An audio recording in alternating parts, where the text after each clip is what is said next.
This is a bracket lever from this morning. It's ingenious because it's very easy to demonstrate. I have a model of it built here. You can see the bracket arrangement is this tilting member on the side that passes through the side of it. And it has a counterweight on the other end as well.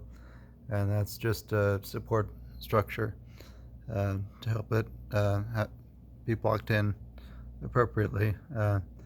We can see that it has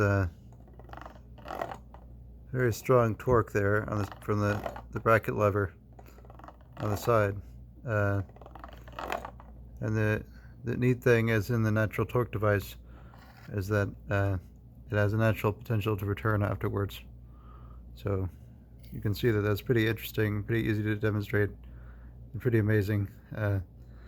If it just had a kind of wedge-like structure that directed the wheel in different ways, then it might be completely functional as a perpetual motion machine.